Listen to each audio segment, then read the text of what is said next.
Hello, everybody. I'm Dr. Devi. I'm an obstetrician, gynecologist, and an infertility specialist from Milan, Indiranagar. And today, I am going to talk to you all about infertility in the time of COVID-19. What are our challenges? Do we have any solutions? If yes, what are they? Is there a light at the end of the tunnel? Let us see. So, as we speak, this pandemic is spreading havoc not only in India but all over the world. There are lots of negative things which are coming up. Pay cuts, people are losing jobs. Even when it comes to our infertility patients, lots of them are in distress as to about the delay in their treatment. They were preparing for a treatment cycle and there is lots of delay, lots of stress, and so on. But let us also not forget the fact that this pandemic has brought in lots of positive things also. See, all of us are getting lots of time to spend with our family. We are eating a more healthier diet. Many of us are exercising more. And more than anything else, the earth is breathing. The animals are happier. The plants are happier. The birds are happier. The Bangalore is looking greener, isn't it? So we should also look at the positive sides of it. And coming to our patients, many of them were in different stages of their treatment when this lockdown happened in the month of March. Some of them had already tried for a year or so, and they were actually preparing to get their treatment cycle started. Some of them had already taken a few simple cycles of treatment, were preparing for an IUI. Some were preparing for, in fact, an IVF cycle. Some people even had done an IVF cycle with us. They had frozen their embryos and they were getting ready for a frozen embryo transfer. And then the lockdown happened. All of them are stressed out. What do we all do? So the patients keep calling us each and every day with all their queries. So fundamentally, the questions of our patients are these. Is it really safe for me to come to the hospital? Is it really safe for me to start my treatment? Is it safe if I conceive now in this COVID season? That's the second question. The third question, if I am pregnant and if I catch this infection in pregnancy, am I at increased risk of any complications, whether it is related to your lungs, COVID, or whether it is related to pregnancy like a miscarriage and all that? Am I at an increased risk of these complications if I contract this viral infection during my pregnancy? And all of us want to know, will it go into my baby? In my womb, a baby is there. When a baby is there, and if I catch the infection at that time, will my baby suffer the infection too? And also, everybody wants to know about the long-term consequences of COVID-19 on the babies. So, this is a humble attempt by me to answer at least some of your questions. I really hope this will be helpful for all of you. Please feel free to log in and give me all your questions. I take it as my privilege to answer these questions for you. If you find that I have not really answered your questions, or if you have further questions, you can type it in the comment box of this video chat, or you can contact me on any of the social media platforms. I will be very happy to answer your questions. So please keep your questions pouring in. So let's get to the topic at hand. So what does common sense say? Or theoretically, what is possible? Pregnancy is an immunocompromised state. So it's natural to think that any pregnant woman will be at a higher risk of contracting this viral infection when she is pregnant and when she is getting that disease during pregnancy. And theoretically, yes, it is possible that when a pregnant lady gets this infection, she might have higher chance of not only the respiratory complications of COVID-19, also other gynecological, the obstetrical, the pregnancy-related complications like miscarriages. Yes, theoretically, it is possible. But let me tell you, what does the evidence say? So as we speak, the latest emerging global evidence, which is piled up by international organizations like the RCOG and all, which has come in the month of May 2020, according to the latest emerging global evidence, there is no evidence to prove that if a pregnant lady contracts a COVID-19 infection during her pregnancy, that she is at a higher risk of being unwell than a healthy population. That is very important. And there is no evidence to say that if she gets an infection during her pregnancy, she will pass it on to her child. We call this vertical transmission. When a mother gets infected with the disease and passes it on to the child in the womb, this is called a vertical infection. There is absolutely no evidence so far to prove that COVID-19 passes in the womb to the baby in the womb. Now, what about the anomalies in the baby? Still no evidence. There is no evidence to say that the baby will have abnormalities due to the pregnant woman contracting a COVID-19 infection in pregnancy. What about miscarriages? Will I miscarry faster? No, there is no evidence for that also. What about the long-term consequences? Will my baby have long-term side effects due to this COVID-19 which I got in my pregnancy? Well, this is something which we really don't know for sure yet. Why?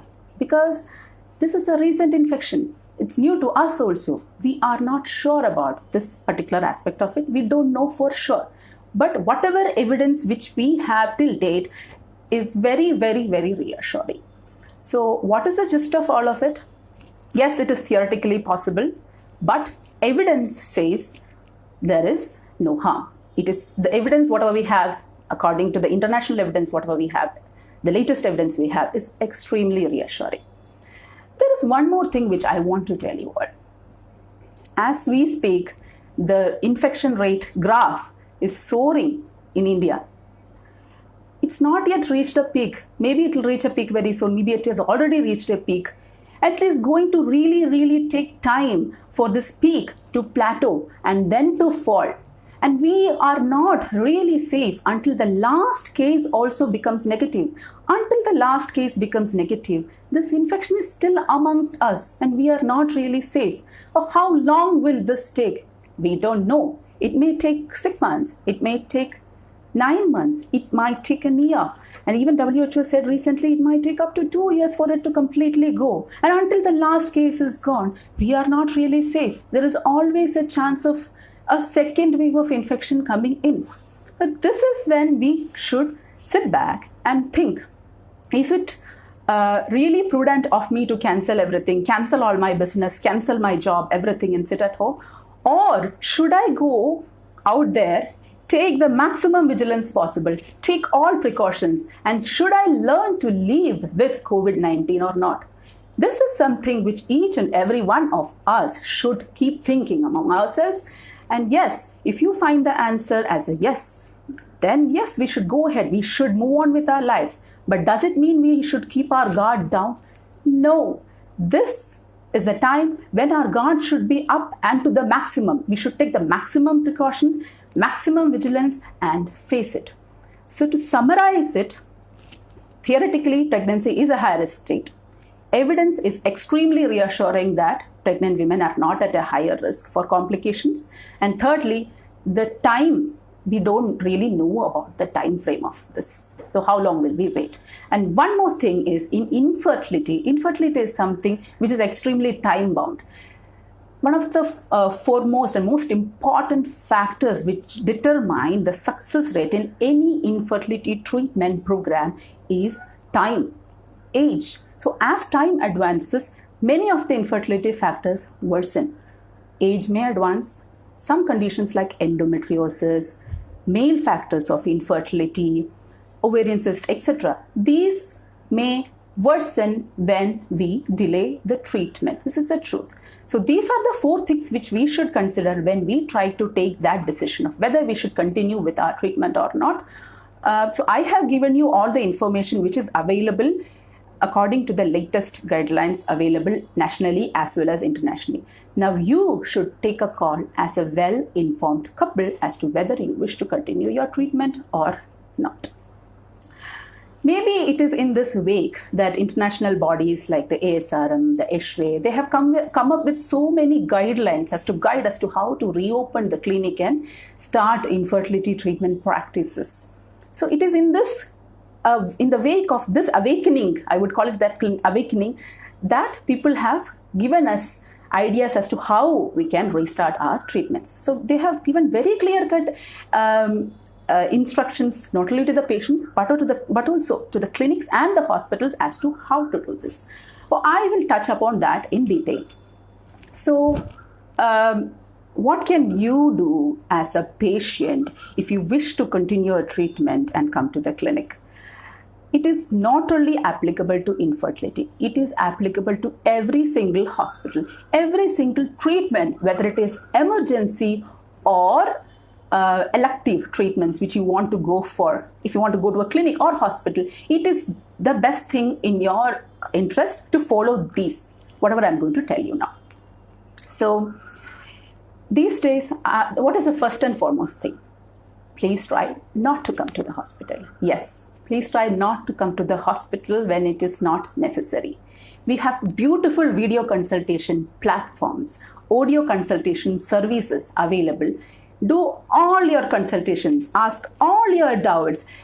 Everything you do it on an online consultation platform. Come to the clinic only for those things where your physical presence is required. I'll give you an example. In infertility, it would be a scan. Come to the clinic only for the scan. Ask all your doubts, everything, take it back to a video consultation platform before your scan and after your scan.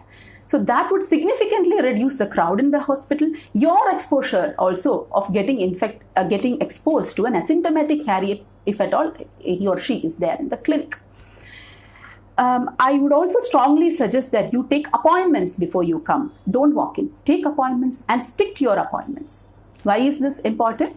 It helps us reduce the crowd in the hospital to such a bare minimum level that we will be able to provide you with better social distancing opportunities. And when you come to the clinic, carry very bare minimum luggage. Don't carry your bag, wallet, everything. Just carry your phone. You can use online payment services. Carry bare minimum luggage possible when you come. And when you come alone. You don't need an attender on most of the days. If we have to talk to your husband, then you bring your husband. Otherwise, don't bring your husband. If you drive alone and come. If your husband is going to drive you, let him stay in the car outside the clinic. He can talk to the doctor on a video consult or an audio consultation platform. It is good enough.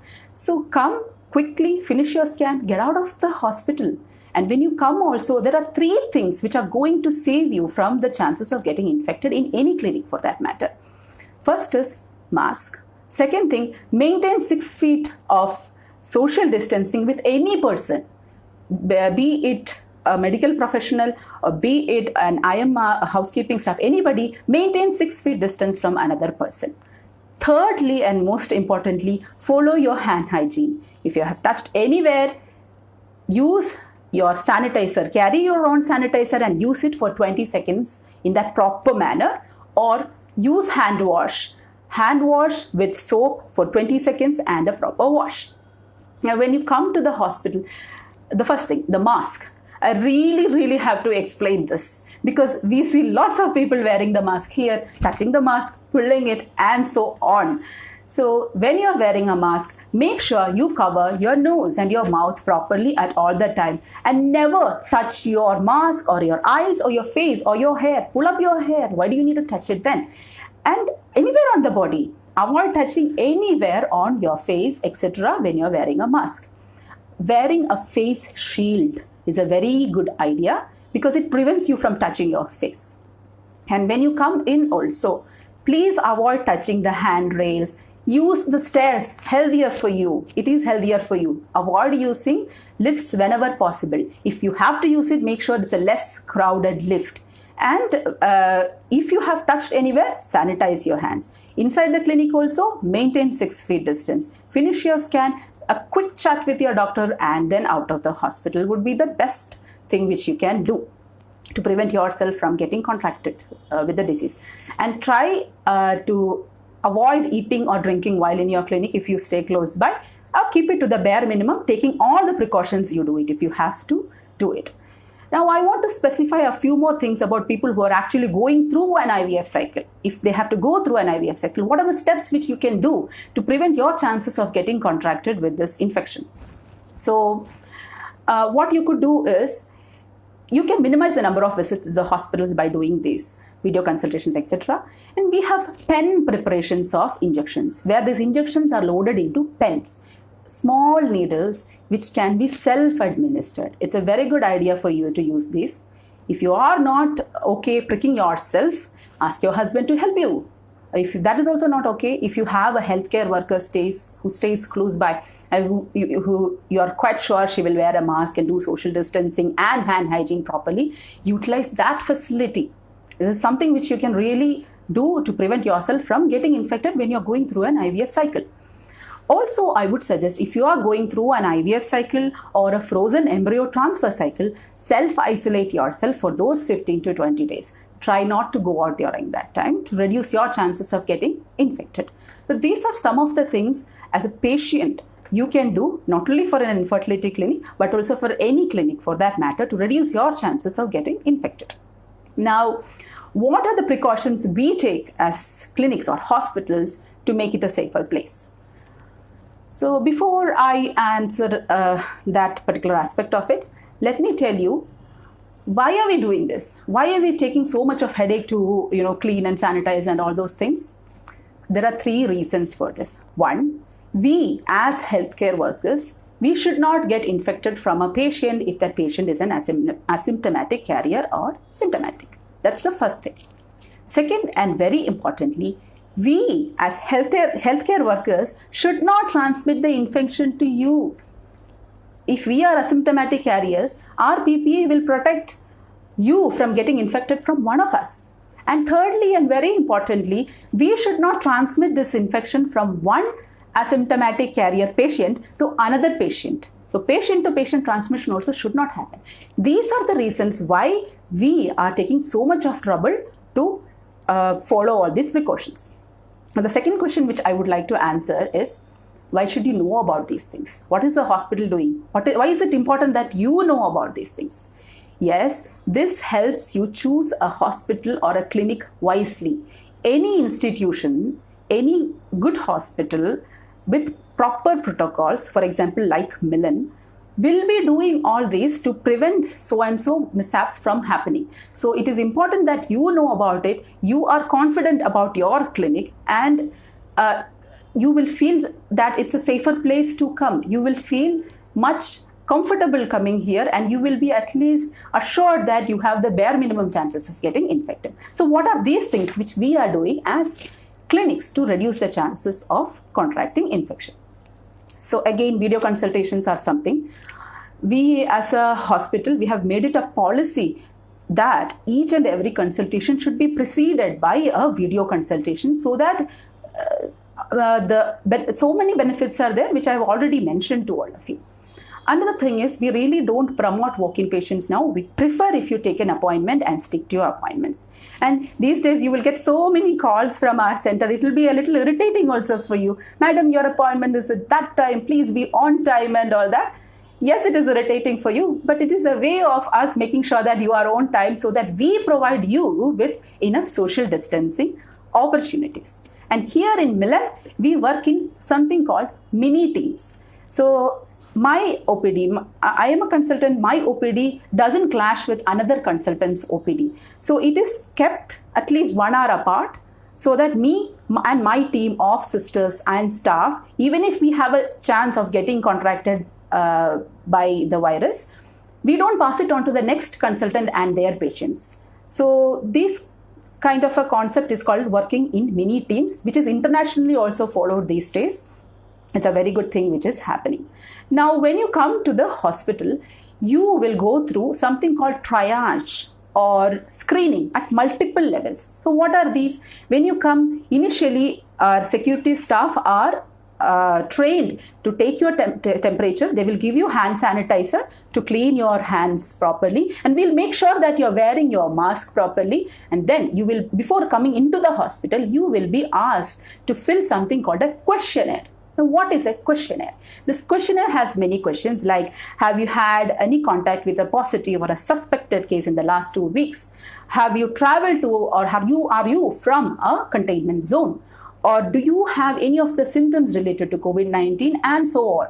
If the answer to any of your questionnaire, in any of these questions is a yes, then you are at a higher risk. Then I will decide to see you with a full personal protective equipment in an isolation room. And then I assess you. If you have high risk factors according to the questionnaire, and if you have any of the symptoms of COVID-19, I might ask you to go for a COVID-19 testing. Where is this done? It is done in Milan only.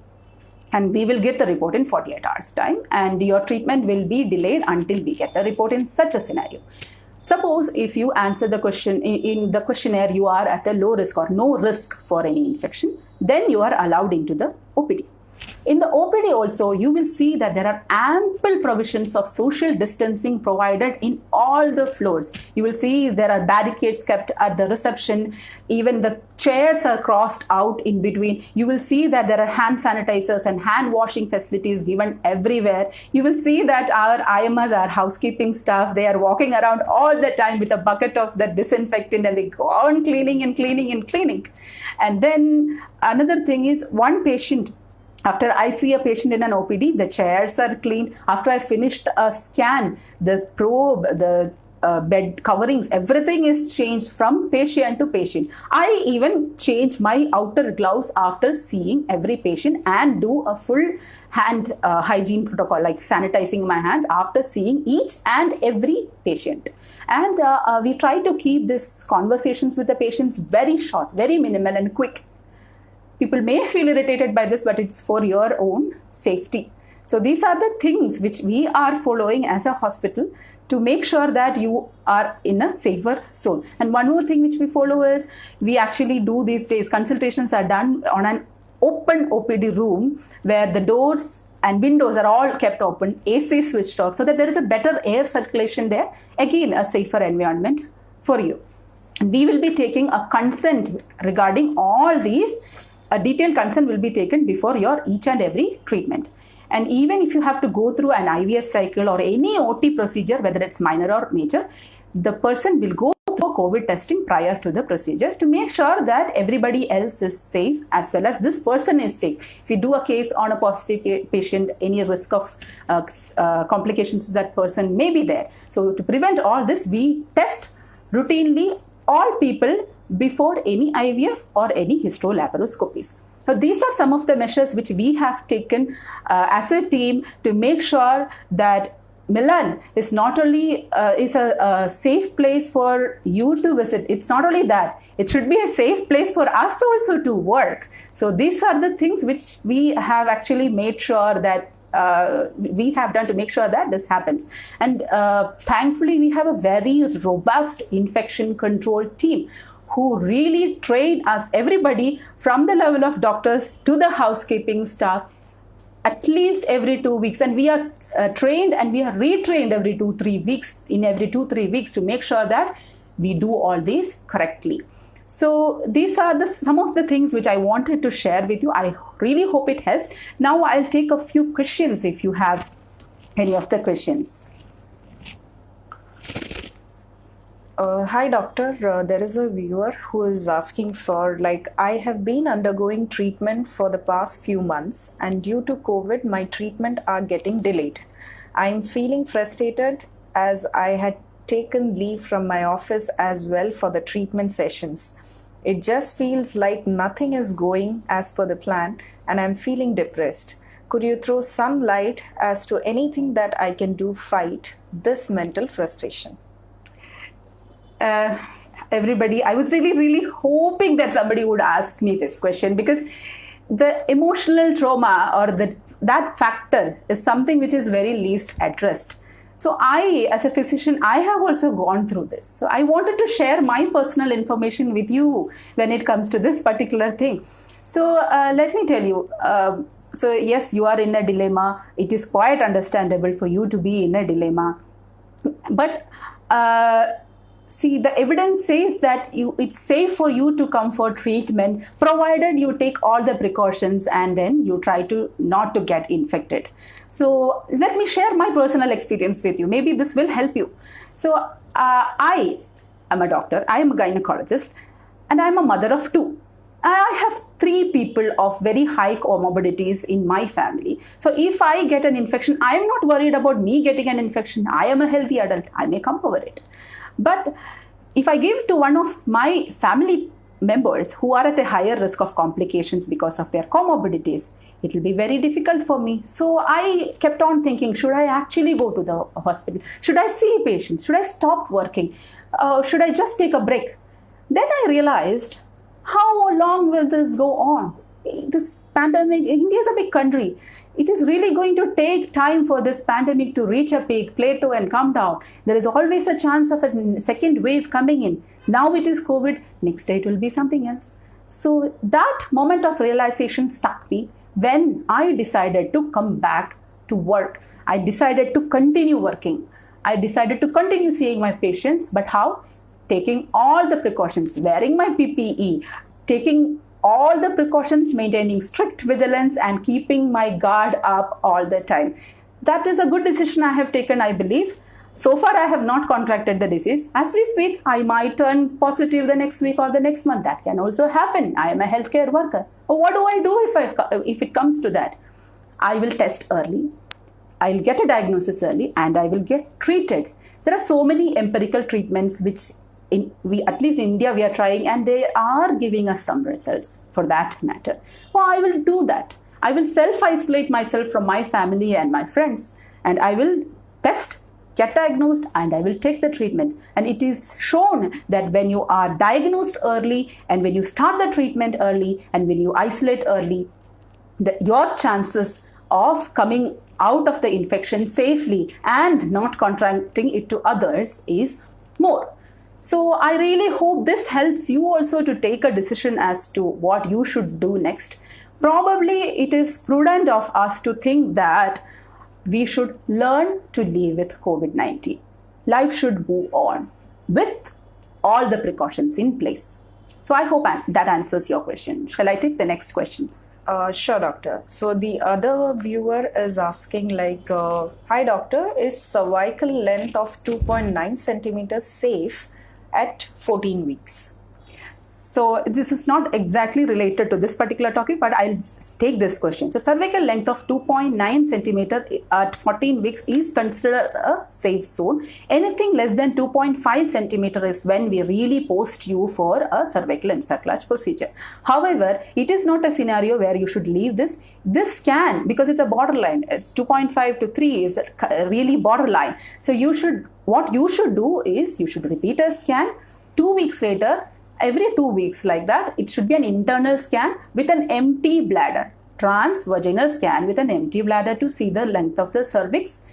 And then, yes, if it goes beyond 2.5, then you should go for something called an encerclage where they will tie the mouth of your uterus. Another thing, if you have any of the comorbidities which I'm telling you, for example, have you gone through an operative hysteroscopy? Have you gone through abortions before? Are you having twins or something? Or any other comorbidities, if you have it, then you are automatically at a higher risk of the mouth of the uterus opening up. We call it cervical insufficiency. In that case, you should monitor it very frequently and go for an encerclage. So if you already have one of these comorbidities, then probably it will be prudent to put a cervical encerclage for you. Thank you, doctor. So the next question is hello doctor, my sister is undergoing an IVF cycle now. The doctors have told her that she will be tested for COVID. What happens to the IVF cycle if she gets a positive COVID result? Yeah. So if you are tested positive for COVID during your treatment cycle of IVF, then the procedure is cancelled. Yeah. The procedure has to be cancelled. And then we will assess you as to whether you are symptomatic or not. If you are positive and symptomatic, you will be advised, you will be directed to one of the COVID centers for a treatment.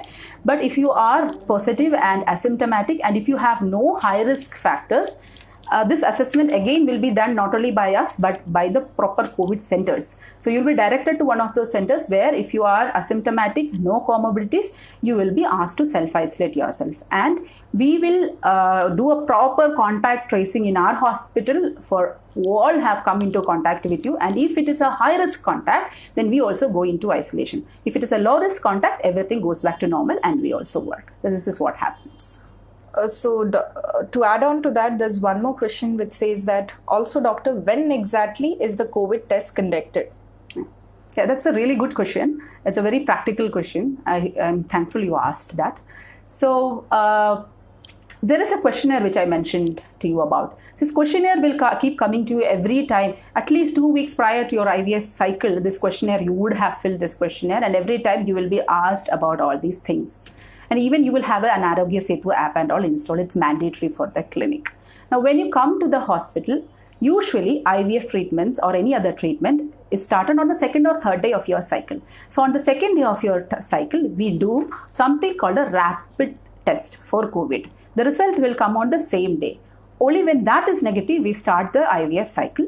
And when you are very close to your egg pickup procedure, which is an OT procedure, 2 days prior to your egg pickup procedure, we do something called an RT-PCR test, which is a nasal swab or an oropharyngeal swab. The result will come in 48 hours. And if that is positive, as I already told you, we will go ahead with whatever positive one. This is exactly how you are going to be tested during any IVF procedure. And if it is a histolaparoscopy or something, 2 days prior to your actual procedure, you will be tested with an RT-PCR, nasal or oropharyngeal swab. And in IVF, both husband and wife will be tested. Thank you, doctor. So the next question is, somebody tested COVID positive and now it is negative. When can they resume the fertility treatment? So if you have been tested positive and if you have turned negative now, you can restart your treatment. There is a glitch to this. If you are tested positive and if you have had symptoms, especially if it is respiratory symptoms, additionally you will need your treating physician's medical certificate that you are okay to go for this treatment. That is required before we start your treatment. But if you were tested positive and you were totally asymptomatic, and now if you are negative, once you are negative, you can restart your treatment. I hope that is clear. If it's not clear, you can text again. So, okay, doctor. So the next question is like, hi doctor, if I catch COVID-19 during my treatment, would I have to cancel that cycle? So it depends on when you actually catch that infection during your treatment. As I told you, if it is at the beginning of the treatment cycle, yes, it is prudent to cancel the cycle. At any point of time, right now it is prudent to cancel your cycle if you are tested positive, whether you are symptomatic or asymptomatic. Yes. All right. Doctor, the next question is the questionnaire or triage applicable only to the wife? That's a very interesting question. No, it is applicable to both the husband and the wife. I'll also tell you why, because your husband is your closest contact. So this questionnaire is applicable both to the husband and the wife. Yeah. So I think, yes, doctor. So there's one more question which has come. Hi, doctor. If we are going for second cycle for IVF, are we also tested for COVID, both husband and wife? If then, when is the test happening? The same thing happens. So if your IVF cycle has just happened last month and this month you are again going for another IVF cycle, then we have to initially reassess you. Do you have any high risk factors, any containment zone, any of the contact with a person, or if you have any of the high risk factors according to the questionnaire again. So this questionnaire will come back to you again. So if you test positive for any of the questionnaire questions, then yes, you will have to go through this corona testing again. But if it is a completely low risk patient, you have been self-isolating yourself after your first pickup and between your first and the second pickup, then we have to reassess you to see whether this is enough, like a rapid testing is enough or not to restart your cycle or not. That is an assessment which we can make patient to patient basis. So if we feel it's completely safe, then we might offer you only the rapid testing, which is less costly, less cumbersome, faster results. But yes, if after assessing you, if we feel like you have to go through it again, then you have to go through it again, I guess. So I hope I have answered all the questions. And once again, I'm really, really thankful for all of you who have logged in.